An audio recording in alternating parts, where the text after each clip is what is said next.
Yo, yo, yo, what's going on, everybody? Make sure we good. I think that we are.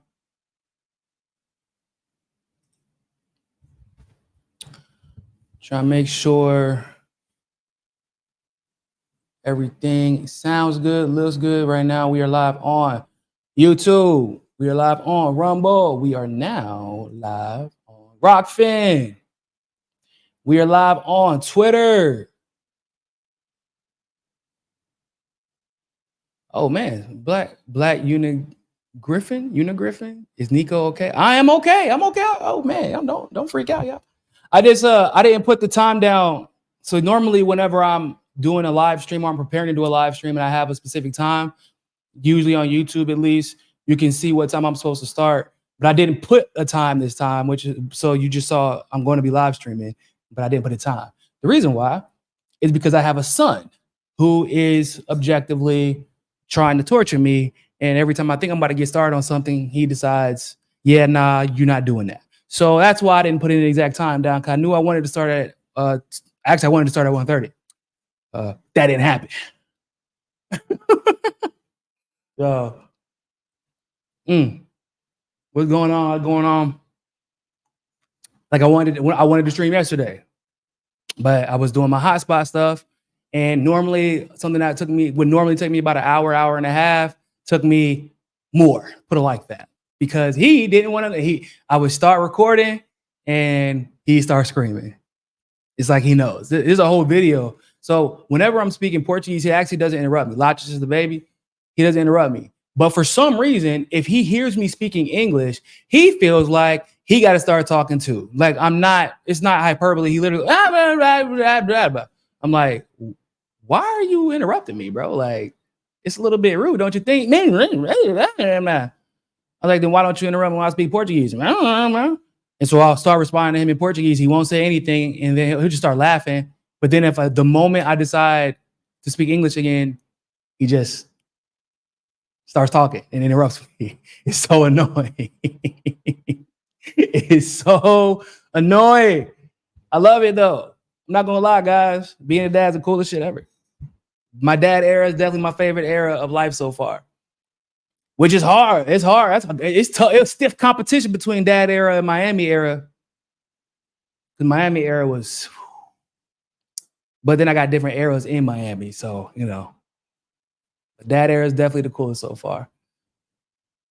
Y'all like this video? Share this video. Man, I forgot. I did it again. Didn't I?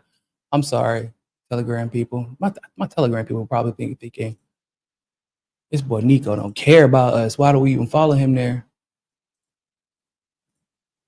I promise you I do, y'all. I'm dealing with a lot, y'all. I really am. Y'all like the video, I'm about to share the Telegram right now. And if you have not, follow my Telegram channel. It's free. It literally is free.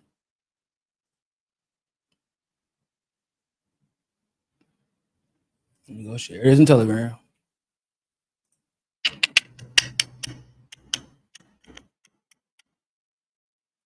Telegram be interesting because Telegram, I'll get a bunch of subscribers in one day, and then like over 3 days, for whatever reason, even though I'm posting the same content, the same type of content, it'll like slowly start matriculating. It'll slowly start taking away. So like I'll end up staying under 900 subscribers. It's bizarre. It's like same thing that you see on like a YouTube or Twitter when you're getting to a certain milestone, like it just starts taking it away.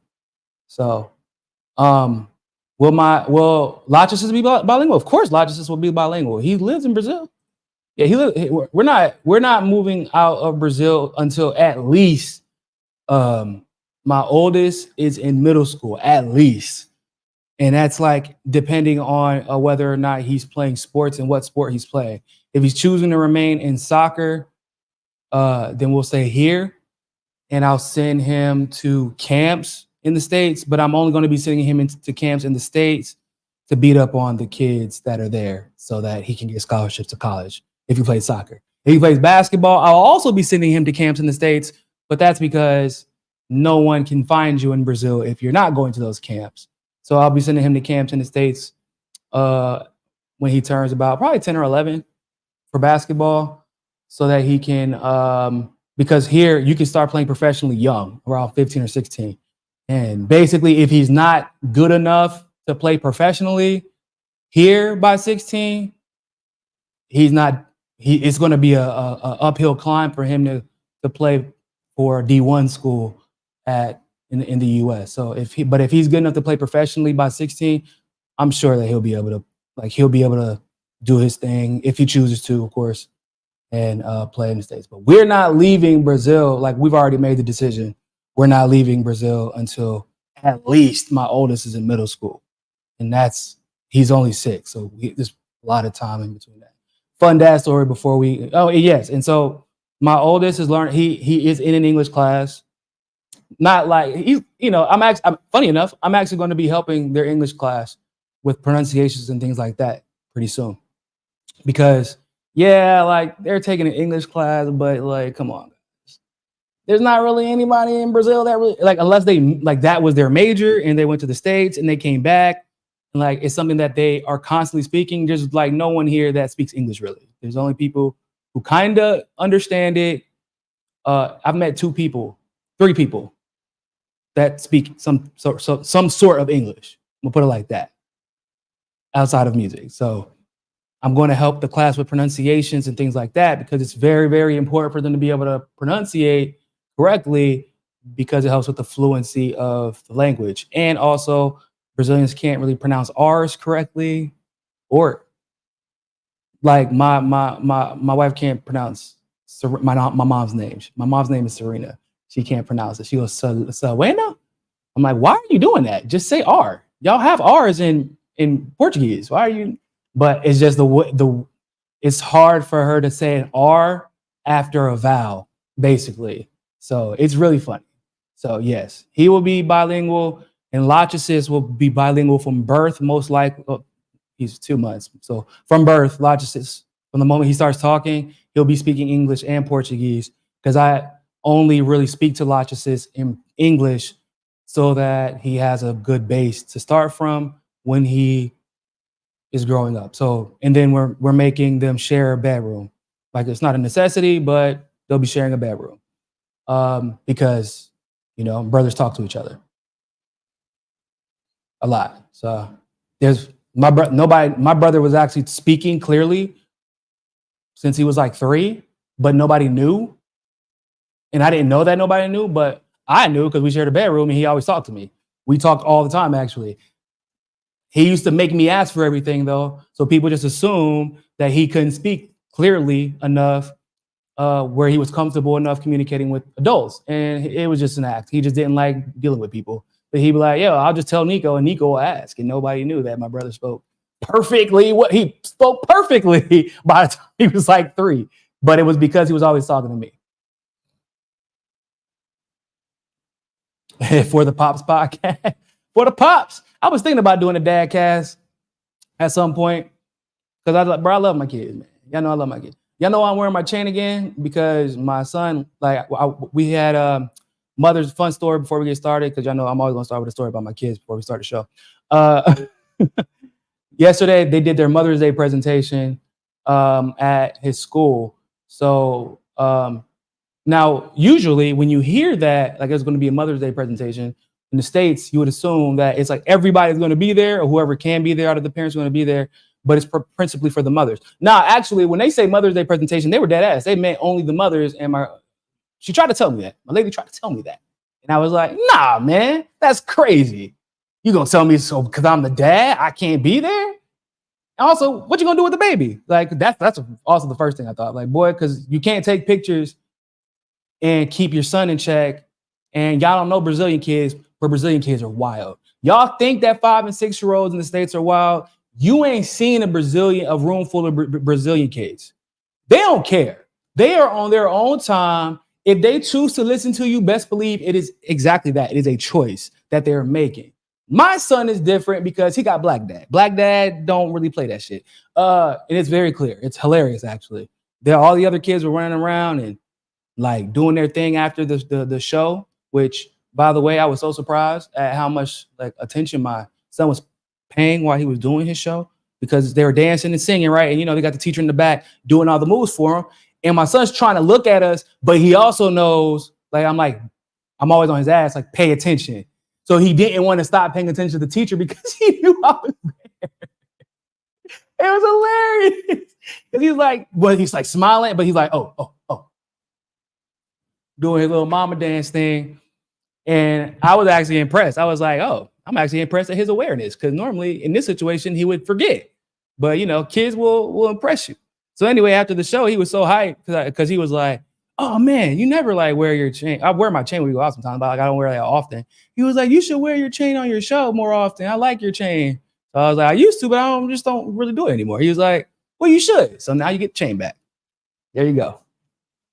He did great. My son did great. Boy, that boy, he stay impressing me, man. He does. He really does. Even though sometimes he got the rhythm of Napoleon Dynamite. You know what I'm saying? Like he black, but he not American black, so there's a difference. I'm working on it.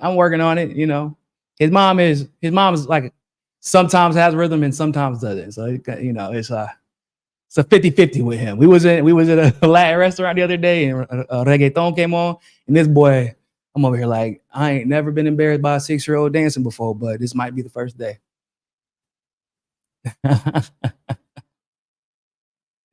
That boy, but hey, look, I'm not gonna complain. I'm gonna get him right. I'm gonna get him right before middle school. I ain't gonna have my son out there looking crazy. But yeah, so I was only dad at the Mother's Day presentation. Yeah. So that was kind of weird. It wasn't weird, but it was kind of weird. Because it was like a lot of kids and a lot of moms. And I'm like the only one there. But got a 2-month-old. So I'm like, well, the only way Lainey's gonna be able to actually enjoy herself is take pictures as if I'm taking the pictures. And if she wants to do something with him, because they had like little activities, areas to take pictures in front of it, things like that. I'm like, well, I gotta be there because otherwise Lodges is gonna be a problem. So I'm glad I went. It was dope. Now, with that being said, I think we're ready to get the show on the road. Thank you all so much for tuning into today's live stream segment of For the People podcast. I have some great news. On Twitter, Hotspot has officially reached 20,000 followers. And that actually was done in a year. Yeah, just about a year. 20,000 followers in a year is crazy. It's crazy. And when I tell you, literally we started out with 2 followers. And if I'm not mistaken, one of those followers was me. So I'm not even sure if that counts.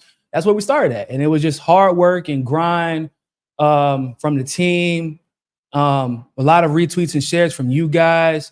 And like I said on Twitter, I would be remiss to not acknowledge the fact that the situation with Palestine is what drew a lot of people to our account, because we were at the beginning one of the ones that were heavily reporting on what was happening there. And I had a lot of videos go viral on Twitter, Instagram, and TikTok. And then Instagram tried to suspend me, so I had to stop posting them there. And then in TikTok, basically, where they didn't turn the sound off, they removed the video. So the only real place that I could post the content was Twitter at the time, before they started throttling me, but that's a different conversation. And Hotspot grew a lot because of that. So us hitting 20,000, we had we hit 20,000. We had almost 400 million impressions. I want to say almost I want to say like 70 million or 80 million video views in a year. And it's just a reminder that the unfortunate reality is, to be successful in what we do, a lot of the times you are reporting and talking about things like Gaza and Palestine.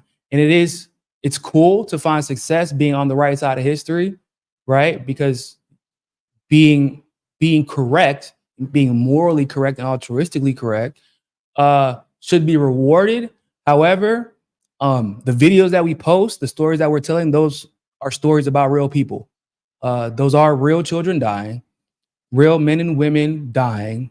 Those videos of those moms crying, those are real moms. They're not statistics. They're not numbers, right? They're not a tool for you to use to grow your personal brand.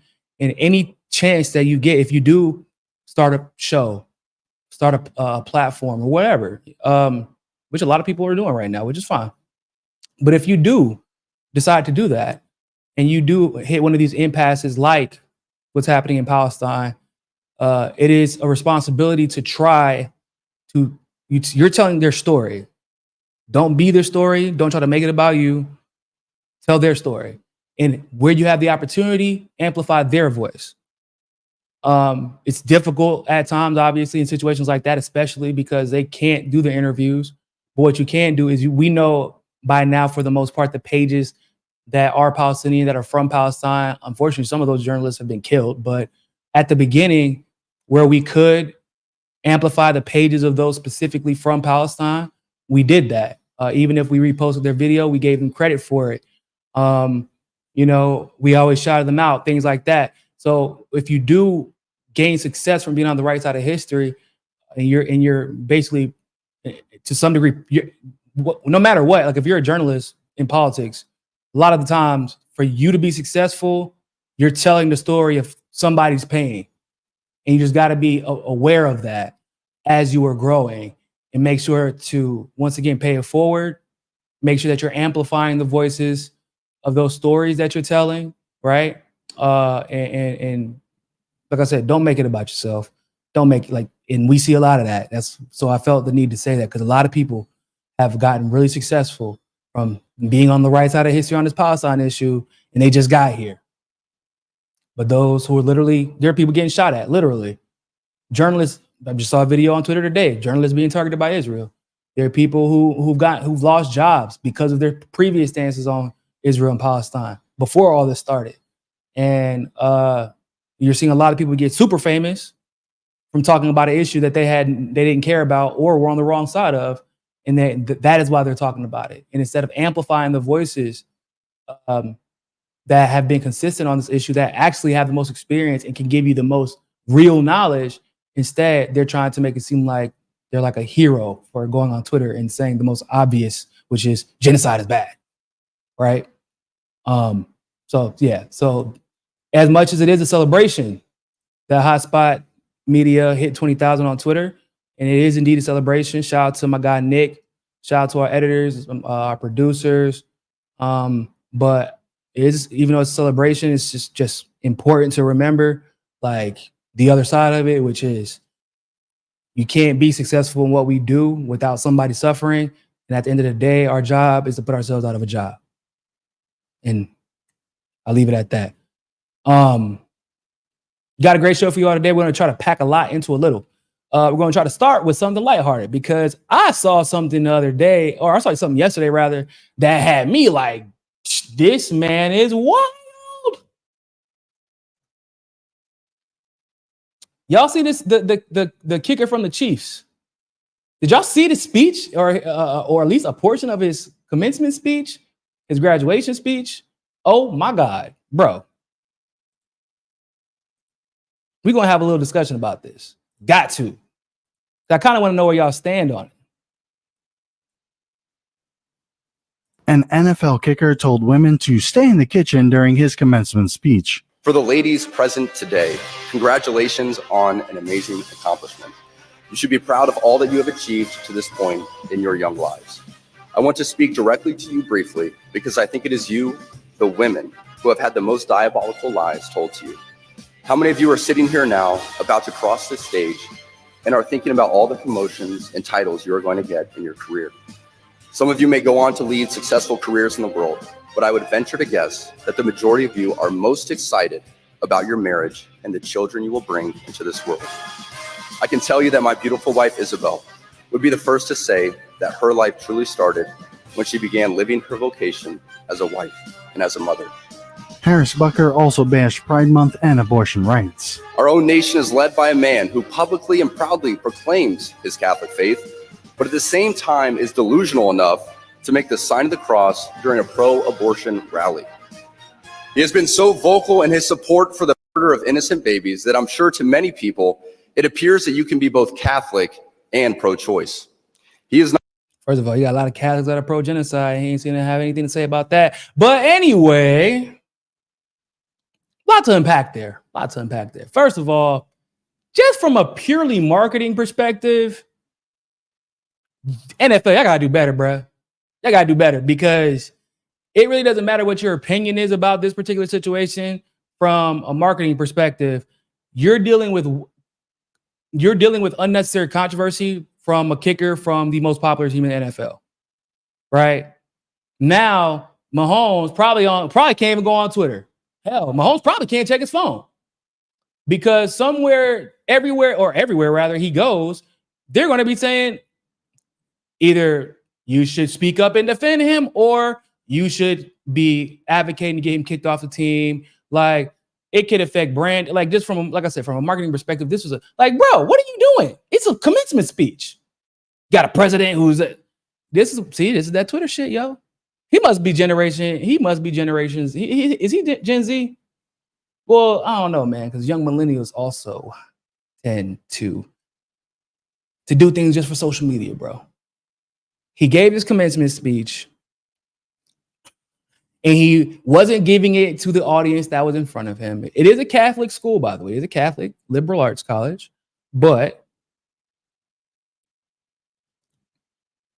he wasn't giving that speech for them. He was giving a speech to social media. He was trying to be the story. He took the moment away from the students that were graduating and made it about him. So let me just go ahead and clear that up. Now, as far as his comments about women, great for his wife. I am so happy that his wife finds so much pleasure and happiness being a wife and being a mom. That is amazing. And he even says, like, that's what allows me to do my career. Well, yeah, I mean, that's true. You're rich and wealthy. So she don't have to work if she don't want to. It would give me a lot of pleasure being somebody's rich sugar baby too. I ain't gonna lie to you. If anybody looking, hey, looking upstairs, make sure she can't understand me anyway. So it's good. But yeah, man, there's a rich sugar mama out there who wants to adopt a family. Look. But in all seriousness, that's cool. But the audacity, you can't sit in front of a room full of women who just spent 4 years or more working their ass off for their degree. And whatever that degree field may be, there's probably some engineers out there, some teachers out there, some therapists out there. And I don't know if y'all know, but I feel very strongly that there's no man qualified to be a therapist. And I might be the only one, and I wouldn't do it. And I'm so serious about that, because men tend to either project or go off of a script. Not saying that women don't do that. Everybody has to find their own therapist, but men, for the most part, do not have the empathy to be successful therapists. That's just reality. But anyway, a lot of women in that crowd work 4 or 5 years, once again, maybe more, to get to this point. And the audacity of you as a man to tell them what they should be excited about after they just busted their ass for however long to get their degree is mind-blowing. That is mind-blowing. For you to sit up here and pretend like like women, you've been told lies. Yeah, I mean, to be frank, women, you're not alone, I guess. We've all been told lies, right? Like, we've all been told lies about the lives we should be leading. All of us. That's just as American as apple pie, as it were. Right? Also, I really don't understand this idea where guys have been brainwashed into believing women are like, there's like a class where women are just being told over and over again, you need to go to school, be successful, and have a career like this. Like, I don't remember that class in middle school. Did y'all have that class in middle school? Because I don't remember it. A lot of women value their independence. A lot of women want a backup plan. A lot of women, believe it or not, just like being educated. There's that. And there's actually nothing wrong with that. There are a lot of women who have a very specific plan for their lives that include having a family, but they want to see the world first. They do want to work in the field to build up build up a network, build up some credibility, also build up life experience so that if they do have a child, they're not just shooting from the hip. They're actually giving advice to their child based off of experience. There are a lot of reasons that women go to school, and there are a lot of reasons that women choose a career or choose a life that they choose. But for example, my wife, it was her dream to basically be a stay-at-home mom. Now, she worked 3 jobs before we got together, right? And she's extremely intelligent. She's very, very intelligent. And if she had to work, she can. And she also, because she has experience, it wouldn't be an issue. But I would not say like, nah, you better do this as a man, like because you've been lied to as a woman. If you think otherwise, no. That's not how this works. I don't get to tell a woman what she does and doesn't want to do. I'm not gonna be like, as men, we get lied to all the time. And you know, women say, man, y'all been lied to. You need to be a stay-at-home dad. Now, not knocking stay-at-home dad, but I'm just saying, like, that wasn't the place. He doesn't have the authority. Those women work their ass off for however long they work their ass off for to get that degree. And the only thing you should be doing is celebrating their success.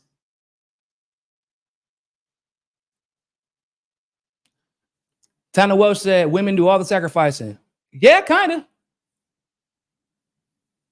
Yeah. I mean, I'm gonna be honest about that. Like, from an objective perspective, there are things that. So, for example, there are things that men do sacrifice, but our principle, like because of the way society is shaped, we are conditioned to be providers, right? Now, the problem with that is we're conditioned to be providers at any cost.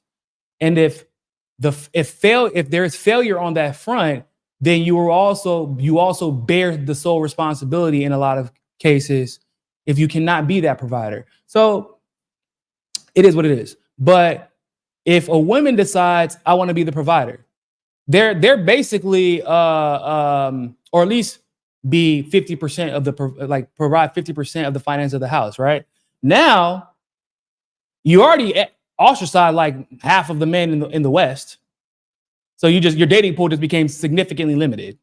And a lot of women know what I'm talking about. And most men, if they're honest with themselves, they know what I'm talking, because like, for example, for me, I literally cannot have a partner who works as much as I do. It would not work from a pragmatic perspective, even no matter how much I love that person. They can work part-time or they can work a lot. And I'll be, mostly do stay-at-home stuff and clean up the house and cook. I'm a great cook, but I'm not built like that. I'm really not built like that. That's the reality of it. And I'm aware that I can't have somebody working the same amount as I do, as cool as it is. And as much as I actually respect that, my mom has that type of work ethic, but I couldn't be with that because it wouldn't work for the person I am.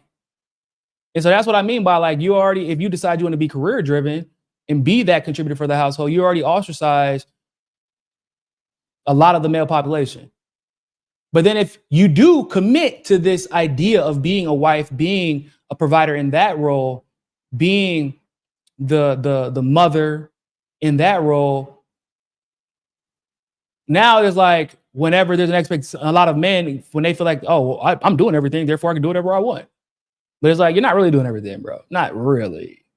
Because your house would be crumbling without your wife. If she's a full-time wife, full-time wives, like the ones who are handling everything, house will crumble without them. I don't give a damn. If you've been married and you got kids, you know. It'll turn to a circus and not the fun kind. But if that relationship does not work out, now the wife has sacrificed years. She has nothing on her resume for years because you were insistent on being a provider.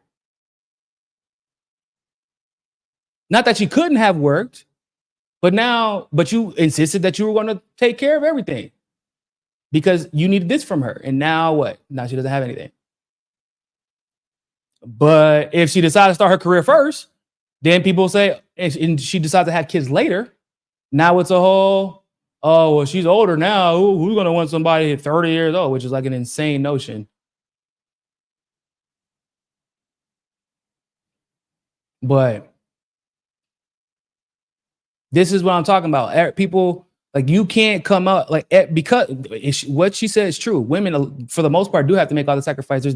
There is no win in Western society for women.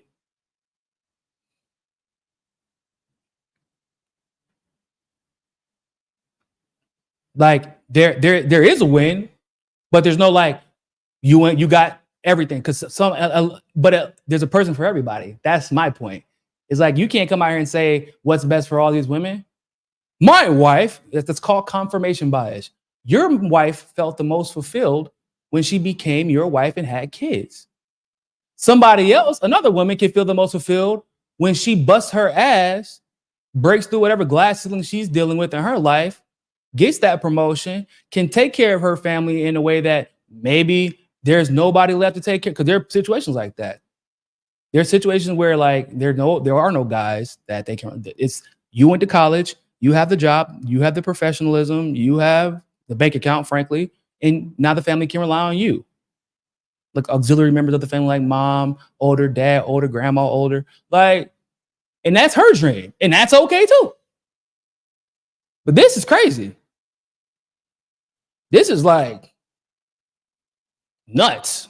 I just can't believe that he actually went up there and said that. And I think it's a PR. I just feel like it's a PR nightmare. Like, I don't know why. You know that before these speeches, generally they read the speeches before, like whoever's in charge of the ceremony reads the speech before it's delivered. There is no way that this man is reading the same speech that he showed whoever was in charge of the ceremony. There's no way. There's no goddamn way. I'm just telling you, like.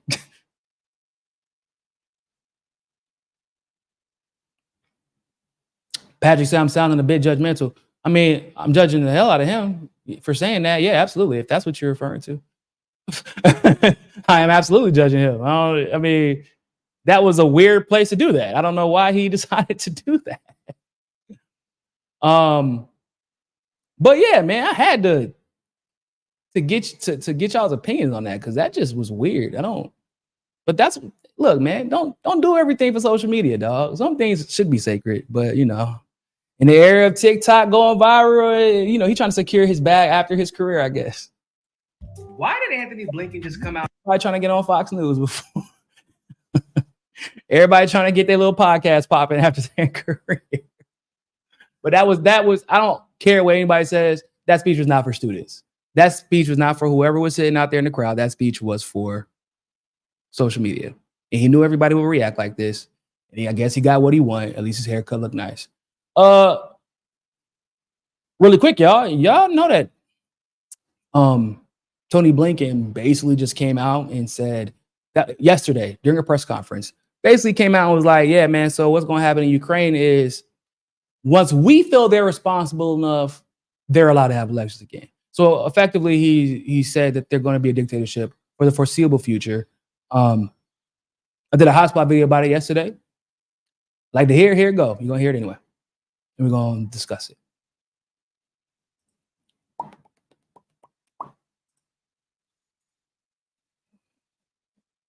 And told the world that Ukraine is basically about to be a dictatorship. During this press conference, he said that the U.S. government was working with civil society groups in the Ukrainian government to shore up Ukraine's electoral infrastructure. And once the United States determines that Ukrainians have met all the necessary conditions, then they'll be allowed to exercise their right to vote. Now, he says that this is part of an effort to bolster the defenses of Ukraine by providing things like a free press, a vibrant, inclusive society, free and fair elections, independent, empowered anti-corruption investigators. Oh my God, does this sound really ironic to anybody else? If it doesn't sound ironic, it should, considering the 2014 Maidan coup was facilitated by the United States to overthrow the Ukrainian government's previous free and fair elections. And then in 2022, after the war between Russia and Ukraine started, Zelensky announced a ban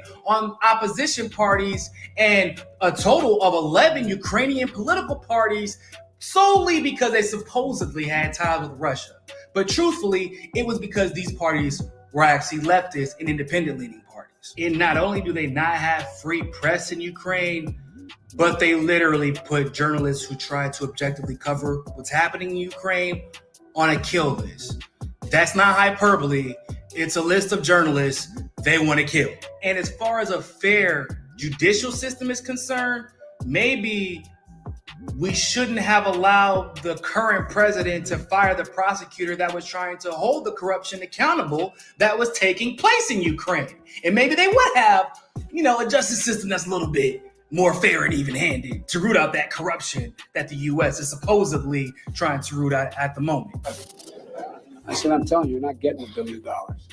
I said, you're not getting $1 billion. I'm going to be leaving here. And I think it was, 6 hours? I looked, I said, I'm leaving in 6 hours. If the prosecutor's not fired, you're not getting the money. Oh, son of a bitch.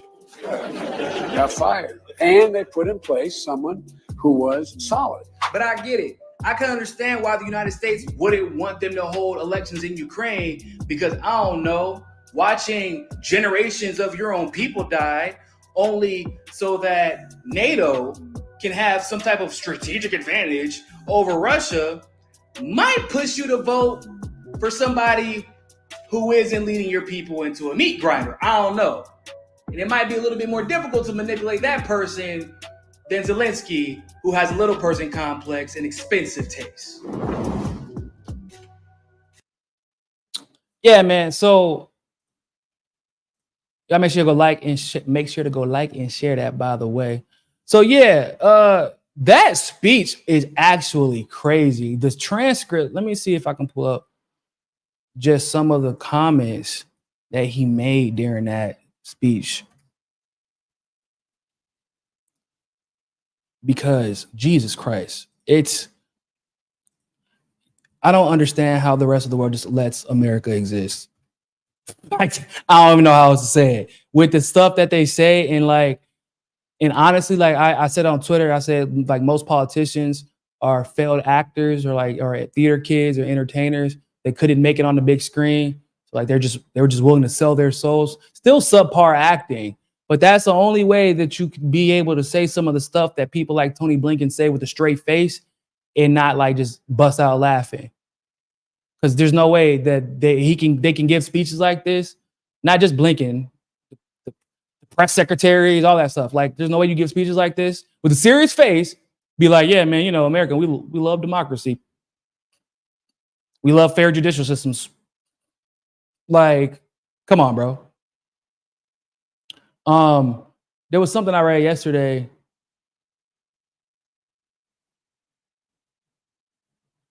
that I really wanted to bring up here. Give me a second. Where's it at?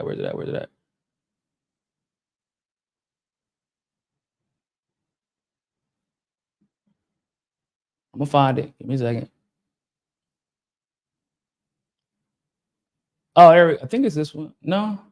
No more question. No, nice. No. You care much more.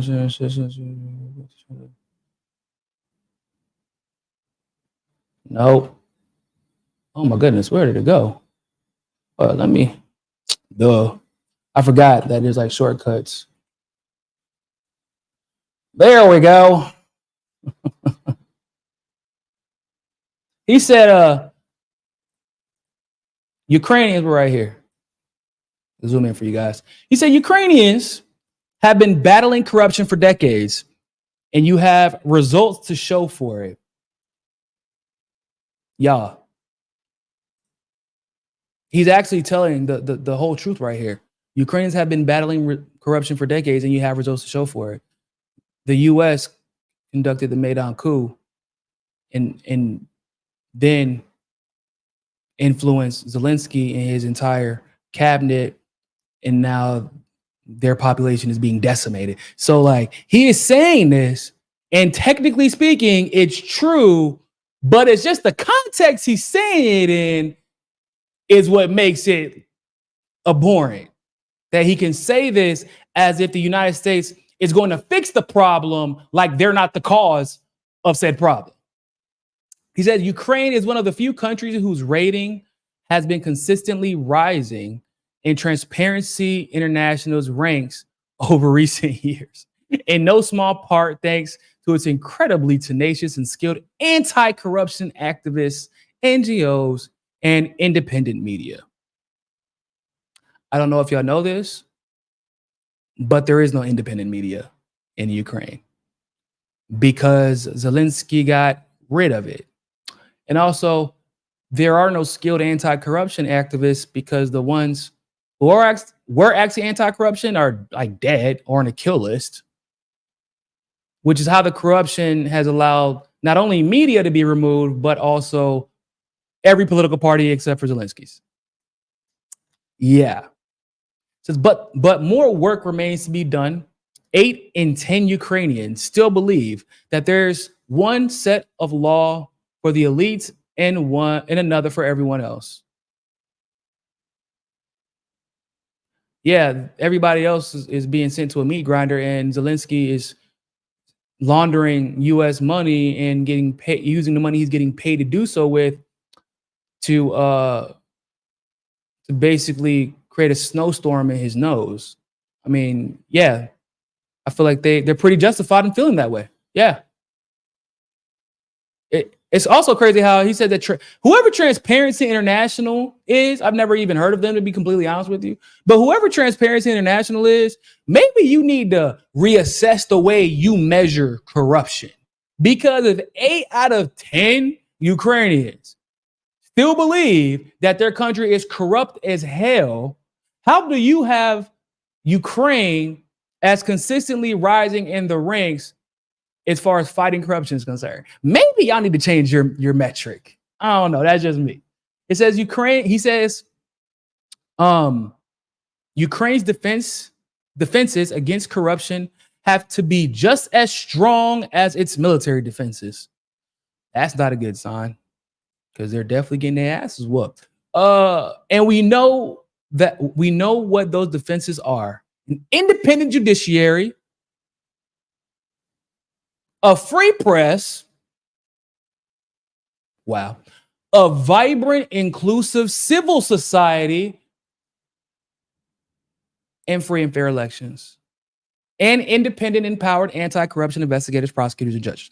Do y'all understand that this is literally like, it's almost like he was trying to be funny. Like, it was like, this had to be satirical, because this is the exact opposite of everything that the United States has fought for in Ukraine. Yeah, like, they don't have an independent judiciary. Y'all saw the video where Biden was he did threaten and got the prosecutor fired for trying to hold corruption accountable in Ukraine, specifically under Biden. Different conversation for a different day. They don't have a free press. They don't have one. Zelensky got rid of it. Oh, this is my favorite. A vibrant, inclusive civil society. Ladies and gentlemen, this is the same country whose government has a whole battalion of neo-Nazis. I'm gonna repeat that.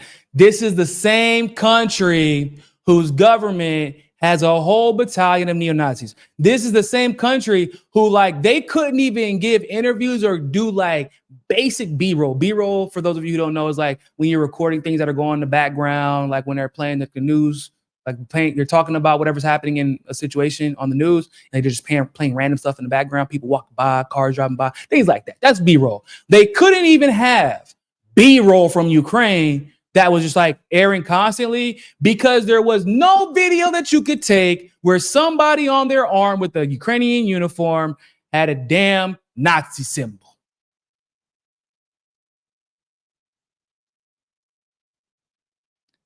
So, inclusive society, we literally trained, first of all, the Azov battalion that ended up, which is a Nazi battalion, which ended up joining the Ukrainian government. And it was part of, and their joining of the Ukrainian military was almost a reward, if you will, for helping to conduct the Maidan coup. So like, y'all literally have a whole military force dedicated to ensuring that the society is not inclusive or civil. Free and fair elections. Zelensky canceled elections forever ago. And then he banned, what, they had like 11 parties? They had 11 parties, 11 other political parties. He banned all of them. You know what his excuse was? Because they're affiliated with Russia. Well, basically everyone in Ukraine is affiliated with Russia. Ukraine was part of Russia. The majority of Ukrainians have like Russian names. Most Ukrainians, if I'm not mistaken, speak Russian. If not the majority, a great amount.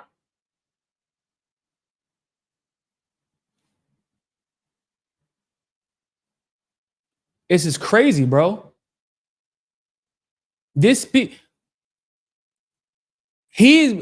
Listen, okay, we'll continue.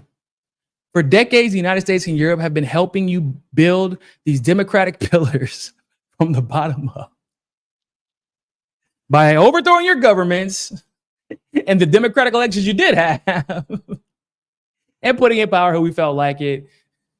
Oh my God. Anyway, he said, and we'll keep supporting you as you accelerate these reforms.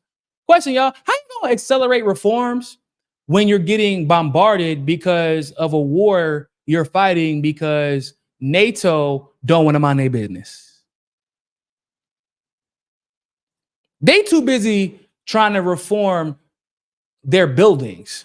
They don't got time to reform their policies because they're in the middle of a war that they're losing because of NATO. So I'm just curious how are they supposed to go about making these reforms?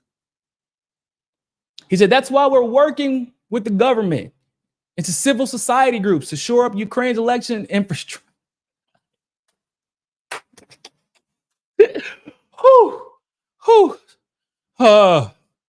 Oh man, I needed that chuckle. Anyway, he said, they're working with the government and civil society groups to shore up election infrastructure. That way, as soon as Ukrainians agree that conditions allow, all Ukrainians, including those displaced by Russia's aggressions, can exercise their right to vote. People in Ukraine and around the world can have confidence that the voting process is free, fair, and secure. Hold up. What do you mean once Ukrainians agree that if you can't even vote for your president, ladies and gentlemen, how can you agree that the conditions are right to vote for your president? I need y'all to hear that again, because it doesn't make any sense. What he just told y'all, basically, in more or less words, is y'all ain't really about to have an election until we feel like it. He said, that way, as soon as Ukrainians agree the conditions allow, all Ukrainians, including those displaced by Russia's aggression, can exercise their right to vote. How does that make sense? How exactly, what are they going to do, mail-in ballots? I'm confused. If you can't vote for your president, how are you going to vote to agree that the conditions allow for you to have a free and fair election? Also, like, if you're dead, you definitely can't vote. So there's that.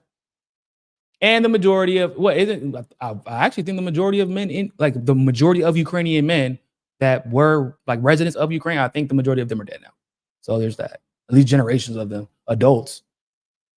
So there's that.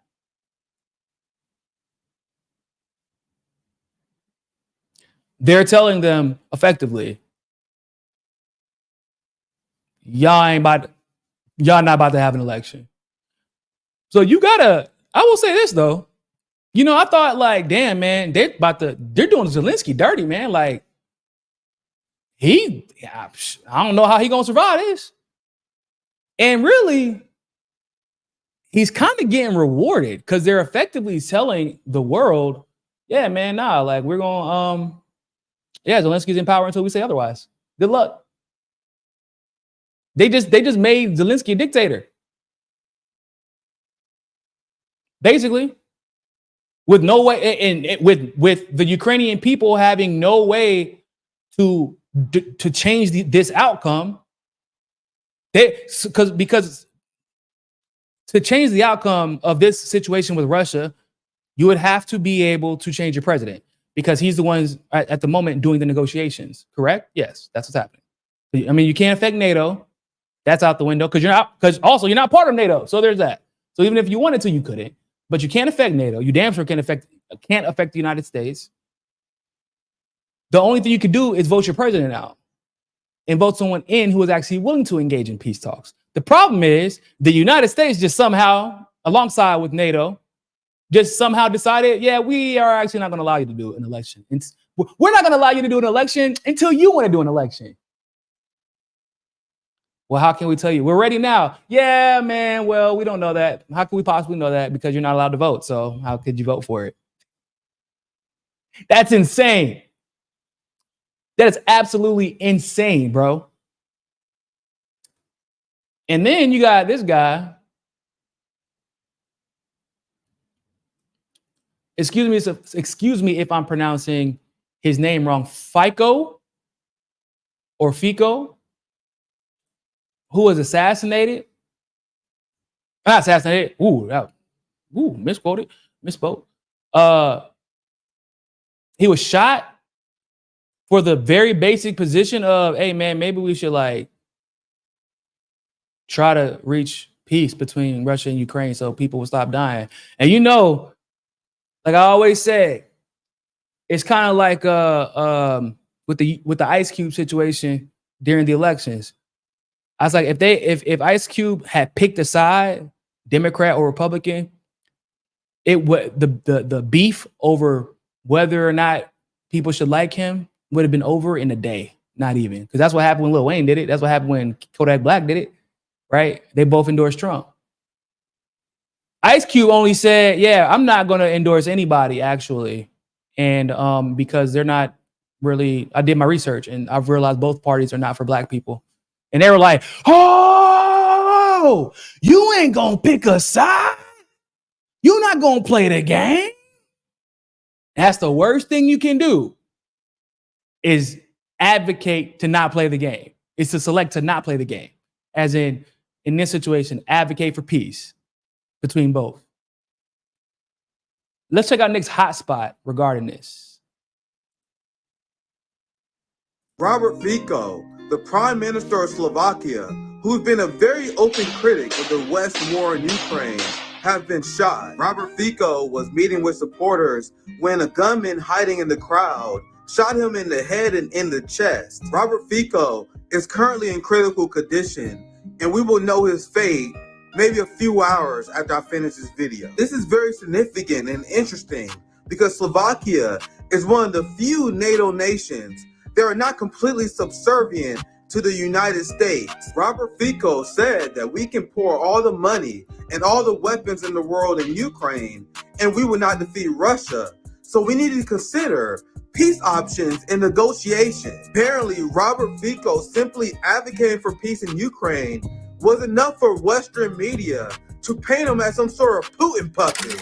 But he's become very pro-Russian over the years, and one wonders why and how, but maybe that's his conviction. They dig their toes in against aid to Ukraine or and against any sort of sympathy with Kiev. And they keep saying, look, we want the war to finish. And by that, they mean they want the Russians to succeed and then the war will be over if Ukraine would just surrender and give up territory.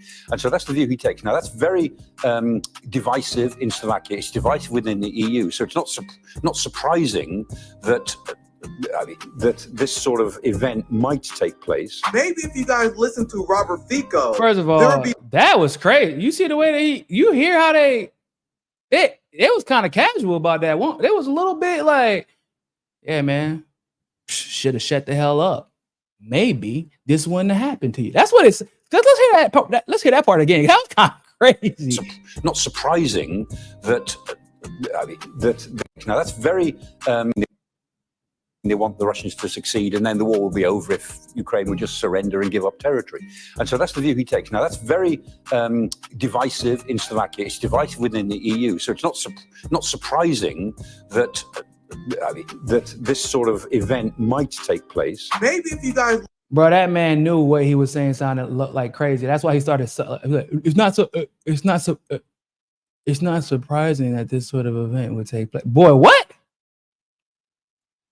That is crazy. Could you listen to Robert Fico, there would be less dead Ukrainians, and NATO and the West would be in a better negotiation position with Russia. We also had Robert Fico, who was a vocal critic of the WHO pandemic treaty and refused to sign it. So the leader, I'm starting to like this guy a little bit more. I'm not gonna lie to you. who wanted normalized relations with Russia, who criticized NATO proxy war in Ukraine, who criticized the WHO's pandemic policies, was also a victim of a brutal assassination attempt. How convenient for the West. Yes, we came, we saw, he died. Did it have anything to do with your visit? No, I'm sure it did. First of all, shout out to Nick. That's a great breakdown. Yeah, somebody said his name, and somebody in the chat said his name's pronounced Fiso because of the acrylic alphabet. You know, I'm all about pronouncing names correctly. So if that's the way to pronounce his name, I would like to pronounce it correctly. But yeah, man, to be completely honest, if he really was against the WHO, I should have been looking into this man even sooner. I did see that. So, like, I didn't know that he, when he won, if I'm not mistaken, it was actually a big deal when he won. I want to clarify that because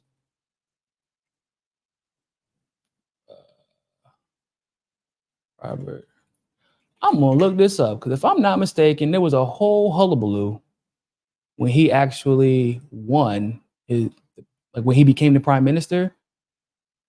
Yeah, there was a whole thing about that. Like when he actually became the prime minister, there was like beef over that.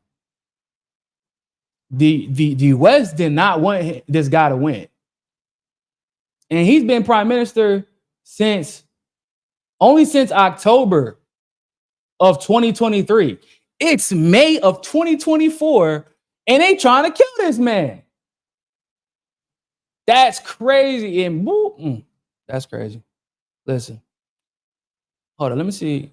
I think there was somewhere he predicted his death. Let me see if I can find it. For real. I think there was somewhere he said he predicted his death. Si po prehratej prezidentskej sobote dávali Lexaurín a objímali sa so svojimi psíkmi a mačičkami, aby prekonali hrôzu demokratického víťazstva kandidáta vládnej koalície Petra Pellegriniho. Voličov vládnej koalície označujú za poblúdených, za lúzu, ktoré treba zakázať voliť. Vraj sa hanbia za susedov, ktorých označujú za rurálno-rustikálnych. Jednoducho všetci okrem nich sú po slovensky povedané primitívni debili. Po uliciach oplzlo nadávajú vládnym politikom a ja už len čakám, kedy sa táto frustrácia tak intenzívne prehlbovaná denníkom N, Smečkom či aktualitami pretaví do vraždy niektorého z popredných vládnych politikov. A to nepreháňam ani milimeter. Tieto a ďalšie médiá doslova nabádajú progresívneho voliča, aby bol hulvácky a agresívny. Osoby z verejného života podporujúce Petra Pellegriniho. Man, that's crazy. He basically said that the media will use the unrest in the streets, they'll amplify it, and that it will eventually lead to the assassination of a leading political figure. That's wild. He knew exactly what was going to happen.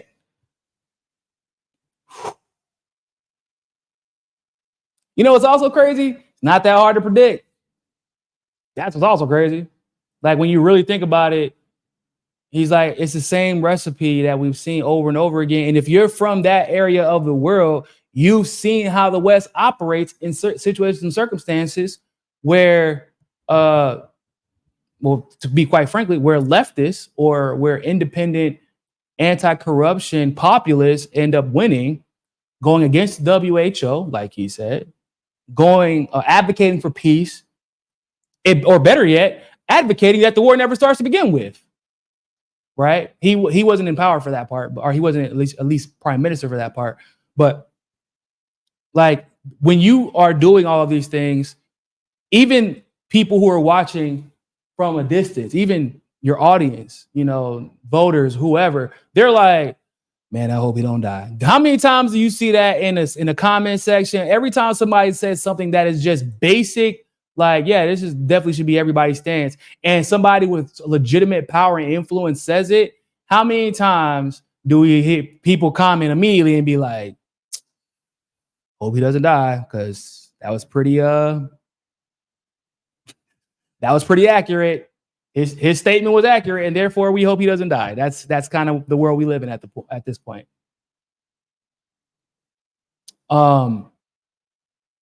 Also, it should be important to remember that Slovakia is part of NATO, so that's a big deal. He's constantly within NATO doing his best to broker peace between Russia and Ukraine, and also get other countries to get involved and pushing for this method. And what's crazy is, like Nick just talked about in the video, is that instead, like they're focused, you know, so if this happened to Zelensky, what do y'all believe the focus would be? It would be some Russian psychopath, pro-imperialist, murderer, tried to assassinate Zelensky, got Stalin tattooed on his rib cage, like stuff like that. It would be focused on how crazy and psychotic the killer is, or the shooter in this case. But instead, when Fiso, if I'm pronouncing his name correctly, gets shot, they're like, well, you know, hey man, we can kind of see why it could happen. I'm not saying I advocate for it, but we could see how it could happen. A lot of people don't like his position. He's very pro-Russian lately, because he specifically said, hey man, I don't, you know what's crazy? Do y'all see the irony in the fact that when you say, man, yo, like I'm tired of seeing Ukrainians sent to the meat grinder, we need peace, that somehow means you're pro-Russian. Literally saying, people, I'm tired of seeing Ukrainians die, in Western media lingo means you love Russia. You must be pro-Russian. Isn't that crazy? The world is ran by psychopaths, is my point. The world is ran because that, like, I didn't realize until I said it out loud. Like, damn, bro, I'm tired of seeing Ukrainians just die, bro. The drafting age rose, and then it like dramatically lowered so they could get more guys. They're wiping out generations of men. Sex and human trafficking is skyrocketed because of this war in Ukraine. It was already a problem in Ukraine, and when you say the words, I'm tired of seeing Ukrainian people die, they're like, wow. So you speak Russian? What do they call it? Ivan? Or whatever stereotypical name they like to call people. You speak Russision? Oh, your name isn't Niko. Your name must be Nikola. Some bullshit like that. It's wild, bro. It really is. I want to go ahead and switch gears real quick. So Jill Stein. So actually, Cornel West had some comments about Jill Stein. Jill Stein was interviewed by Brianna Joy Gray, decided to respond to those comments. There's some beef there. So yeah, I'm gonna let them talk about it. Let them talk about it, and we're gonna hear what they got to say. Clear when Dr. West stepped away from millions upon millions of dollars worth of ballot lines, that there's no way he would be able to duplicate. It was just clear that this was not going to be a strategic campaign. That has continued to be borne out as he remains kind of on the ballot for a handful of ballots. He recently accepted the nomination, where was this? I think in Colorado, of some centrist party, which is the equivalent of No Labels. So he's actually now running with a political party that, is totally centrist, and they sort of believe in common sense solutions that unify the Democratic and Republican parties, and it so dilutes his message and, kind of it discredits his larger work She really did not want to say that, but here in the campaign. So, his campaign is continuing to stall, shall we say, stall. He's got a fabulous message. He still has a fabulous message, but that doesn't get you, anywhere in a presidential election to have a strong message. So to me, this is all going to sort itself out very quickly. If you've seen the ballot maps that the New York Times published a couple days ago, you see that our campaign is way ahead, even compared to RFK with all his, millions of dollars and super PAC donors and all that. We're still and billionaire VP. Yeah, right. Yeah, we're still way ahead. I mean, there's no doubt he's going to be on the ballot, but he is going to have to be accountable one of these days. He pretends to be a peace candidate. And to say that, you have to pretend that the war in the Middle East is not a war.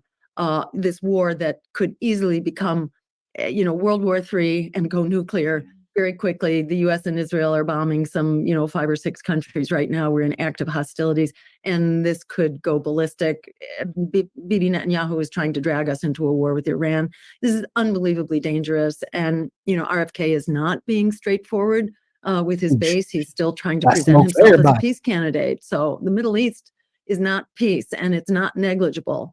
It's not like a footnote here. It's really central and maybe the most dangerous conflict that we are involved in right now.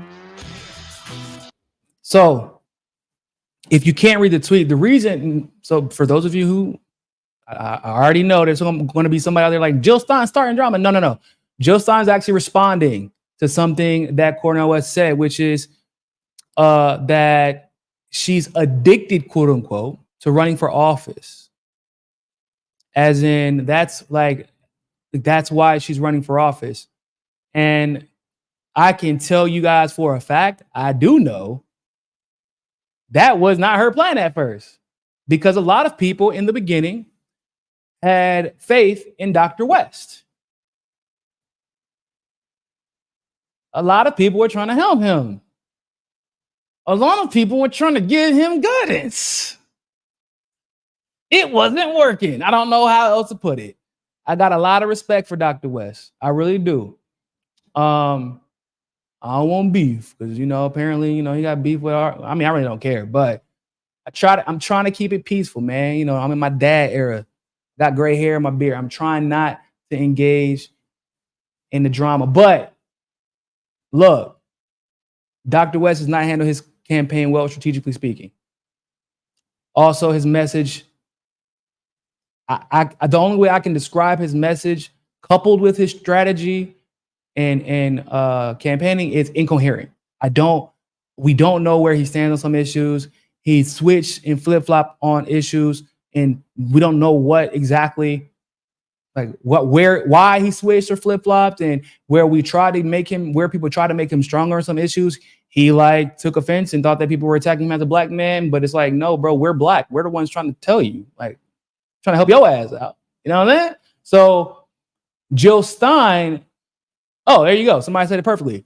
Basically, looking at the field, understanding the moment in history that we're in, Jill Stein decided to step up. And I want to be clear.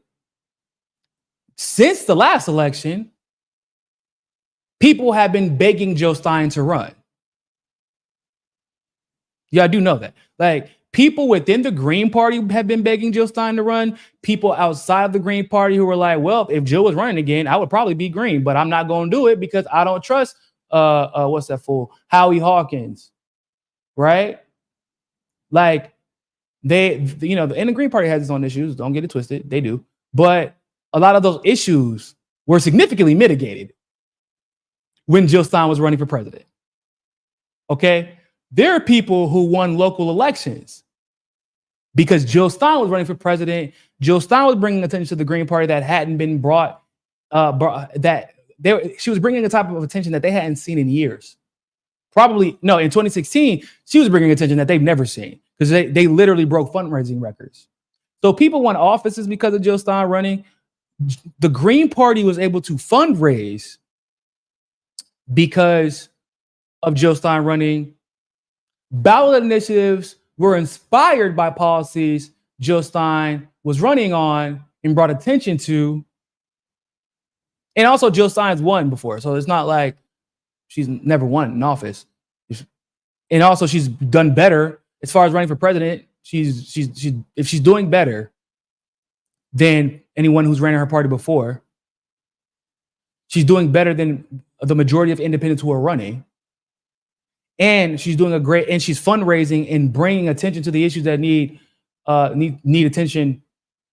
Like, I don't understand what the problem is.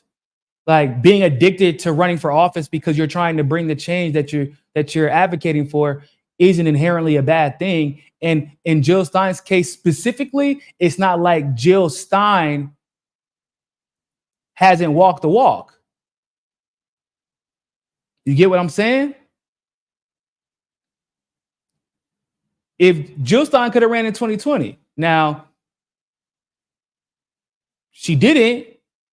And I think that's because she probably didn't even want to be I don't want to deal with this again. So I'll let Howie Hawkins do it. But then she's like, damn, bro, every time I hand this thing off to y'all, look at what we get. We got Howie Hawkins and then Dr. West going to war with every independent journalist he could find. Because people were questioning him about, things that you get questioned about when you're running for president.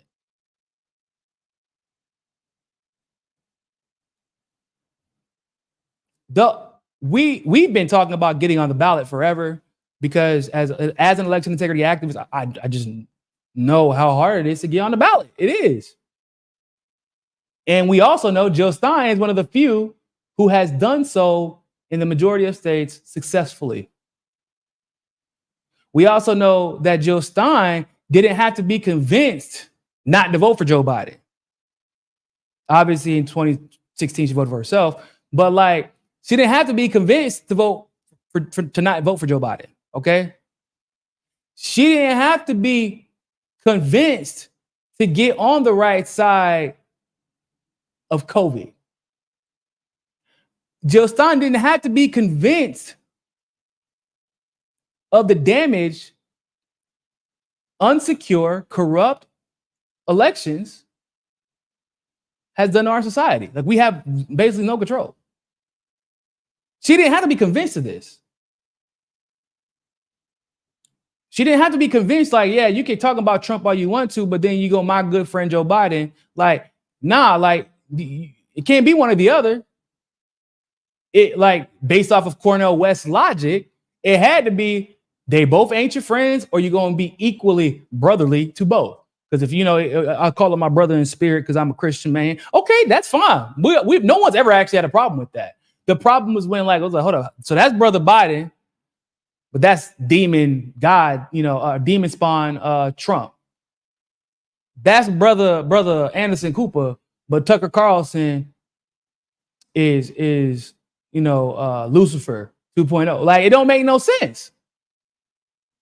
So it's you actually believe that the Democrats have some type of moral superiority.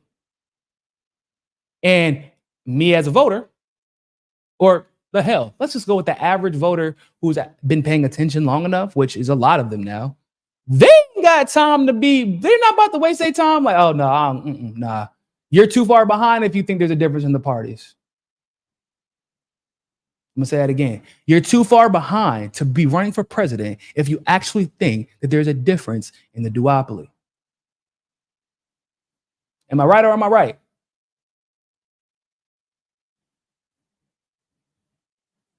And I feel like it's immature. Oh, Jill Stein's addicted to running. What? That's immature, bro. If you're going to criticize her on her policy. But this is Jill Stein. So which policy are you going to criticize? Because she doesn't really have anything to criticize. Not if you're a leftist. You gonna say she isn't active enough? Because I challenge you to find a politician who's ran for office, who's actually been in office, who's also literally a doctor, who's literally gotten arrested for her activism multiple times throughout the years.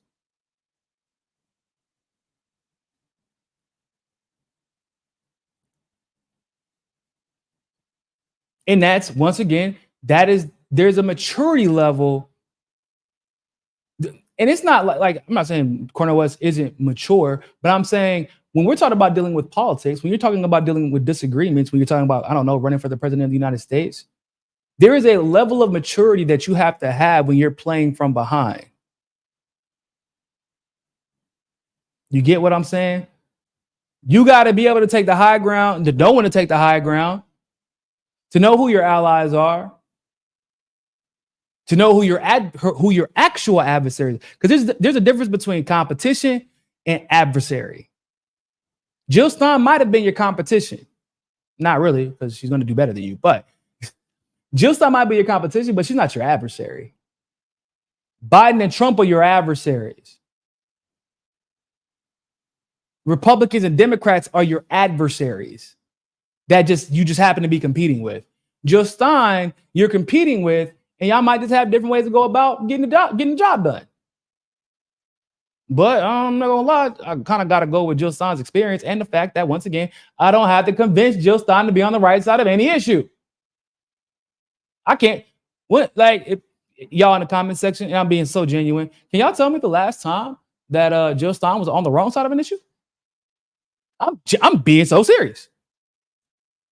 Y'all know me. If anyone could call me a stan of anybody, it would probably be Jill Stein. I've always yo, man. I'm the one that when people, whenever the media, they want to call so-and-so doctor this and doctor that, and I'm like, well, if y'all gonna talk about Jill Stein the way y'all talking about her, y'all need to go ahead and throw that doctor in front, because Jill Stein is a doctor. I'm that guy. Call her a doctor. Because you're gonna talk shit about her regardless, but you damn sure need to give her the respect she deserves, because you call all these other people doctors and they have not displayed any level of competency in whatever field they're supposedly a doctor in. So I'm that guy, because Jill doesn't I can't think of a time where Jill's been wrong. Oh, I can't say wrong. Oh, no, I can't think of a time she's been wrong, but I can at least say I can't think of a time when she's been wrong on platform. Some people gonna be upset because y'all know she has a whole reparations platform for Black people. She got a whole reparations platform for Black people, which means that she isn't just pretending to talk to Black people. She isn't cosplaying Black for, in front of churches and in front of she sat down and she talked to these people. Because it's a very well flushed out platform. Right? I lied. Okay, so the only thing that she got wrong was Howie Hawkins. Endorsing Howie was probably the only thing that she, because I don't even know how that there had to be some conversation that was had before he started running. And she was trying not to get involved. But yeah, that was that Jill. We're gonna leave that one over there. Vamos deshala. Way over there. Oh, and Peter Dow. No, but Peter Dow didn't work for Jill, did she? Or did he work for Jill or for West? I thought he was working for West.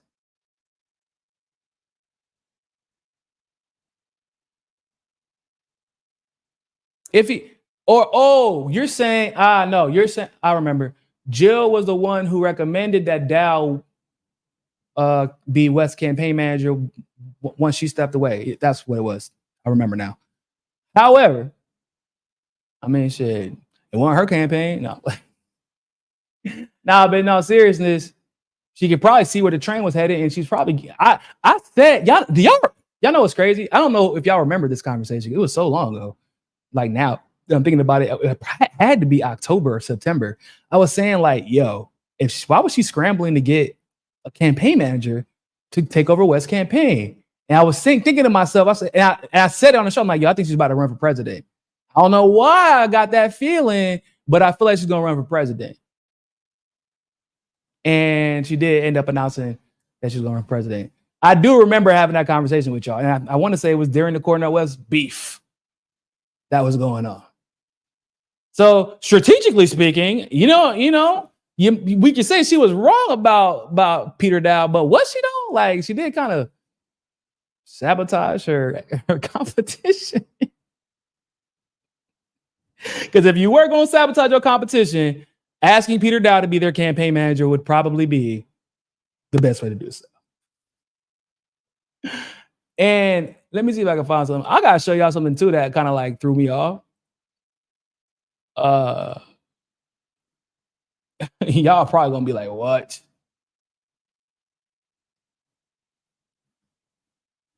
Could not believe where I heard this from.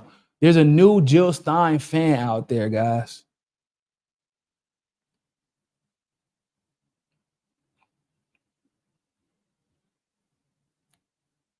I'm gonna find it because it's worth it. I'm scrolling right now. I'm gonna show y'all though.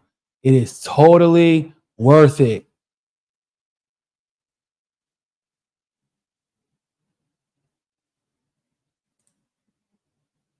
Yeah, here we go. Yeah.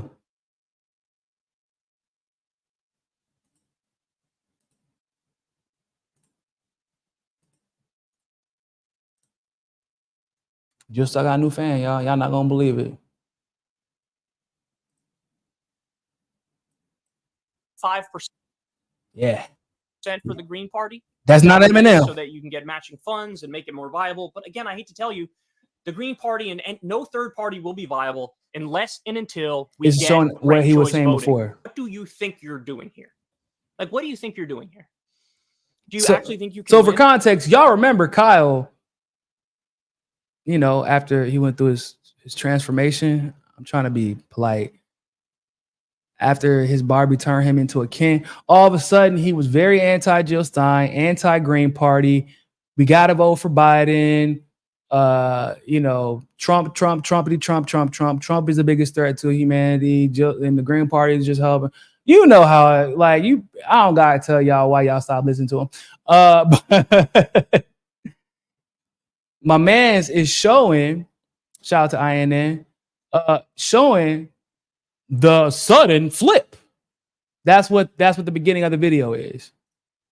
Because you can't. If you get rid of first past the post voting and you do ranked choice voting and you get it tomorrow, I would literally be like a Green Party cheerleader. I would become like an evangelist for them. Because then then you are, by definition, you're serious.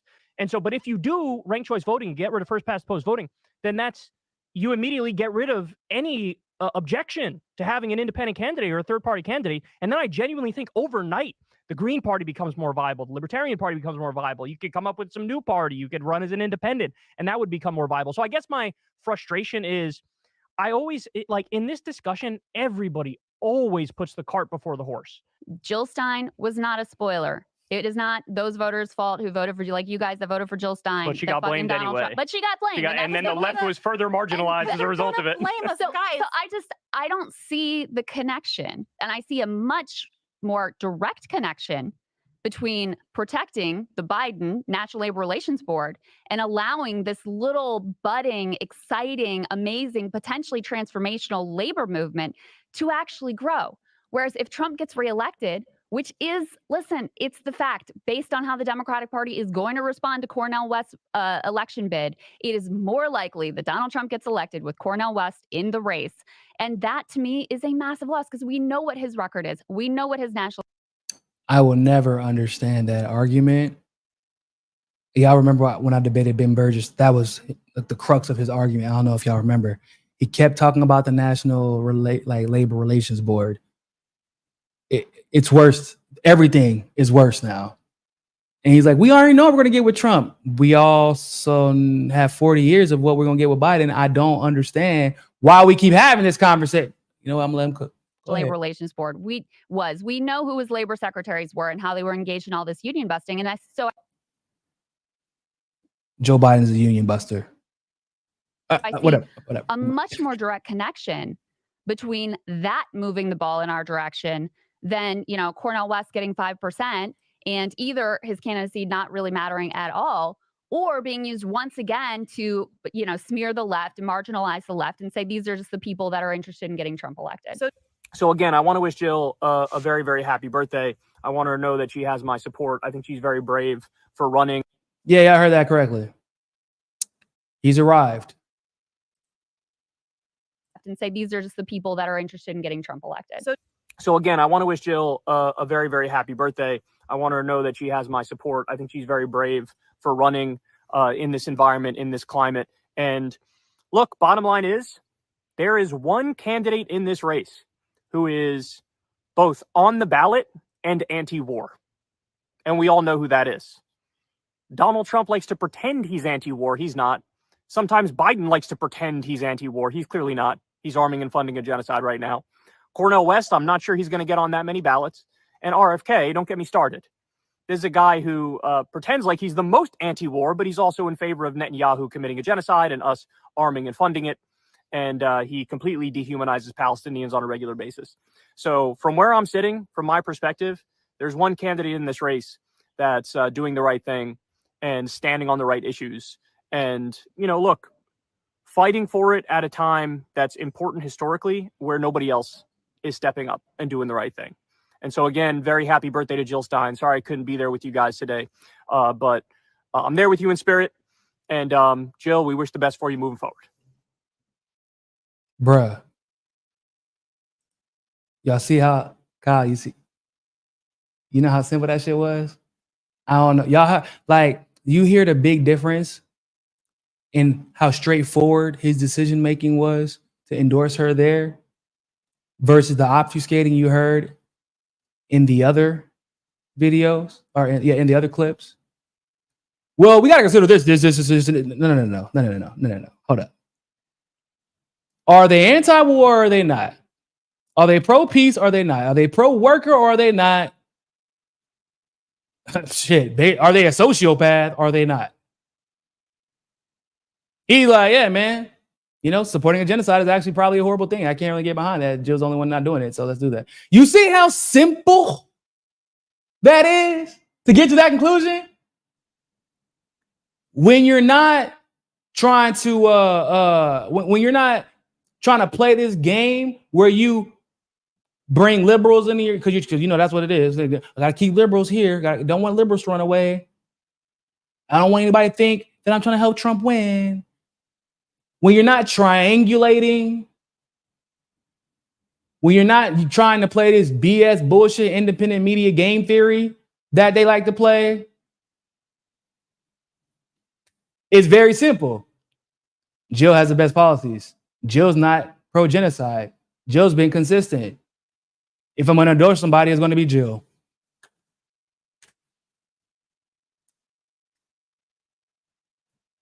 So I don't know what the hell happened. I almost kind of want to say that I'm proud of him. I mean, it's somebody that I was friends with. And I personally couldn't get down with just when you know somebody, it's the same thing I told y'all about Tosi. Like, it's one thing we disagree. Disagreements I can deal with. You pretending to be somebody you are not when you know better, that is, I can't get down with that shit. I'd rather have a friend who was like, boy, you are dumb. You do some dumb shit. But that's just who you are, man. Like, at least I know that's you. You know what I'm saying? Like, everybody got friends like that.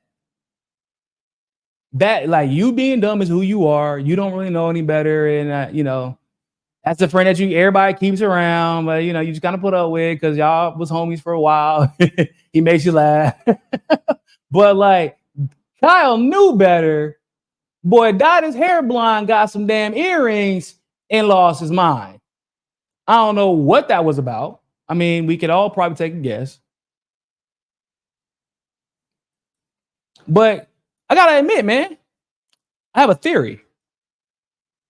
There seems to be a direct correlation with his roots returning to their natural color of dark brown and the blonde leaving from his scalp and his comprehension of politics. All of a sudden, he's back on the right side of history and we can see his brown roots again. So maybe people were right. Maybe people, when they were saying that, dog, man, Kyle got to stop dyeing his hair bleach blonde because it's seeping into his brain and messing up his political analysis. Maybe there was some science there that we should observe. Sorry, I couldn't resist. But in all seriousness, it does. That's kind of weird, right? The moment that the blonde starts disappearing and his roots start returning, all of a sudden, he back. But hey, look, I'm gonna say, like I said, I'm real close. I almost want to say I'm proud of him. I do. I really, I'm genuinely want to feel that way. I think it's cool that and it's May, right? So it ain't like he waited to the last minute. We'll see what happens in November. But it ain't like he waited to the last minute. He's doing it at a time where Jill actually does need the support from lefties, and to be frank, even from some liberals who watch Crystal and Kyle, who otherwise might only be considered voting for Biden.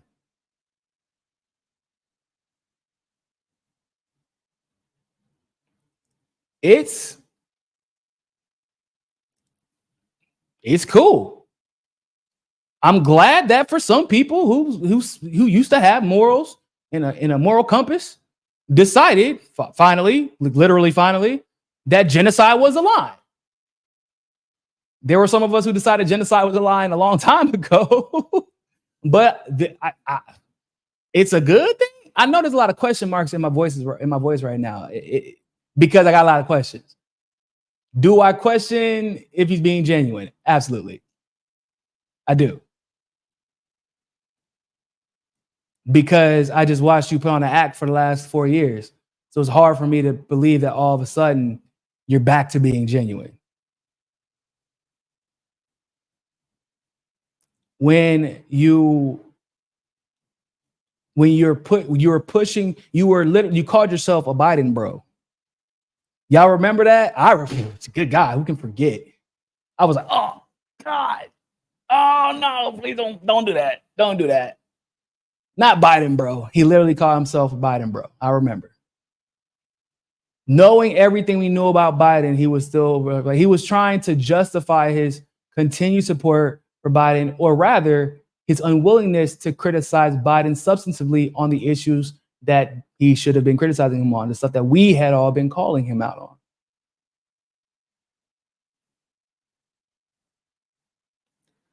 I want to believe this is genuine.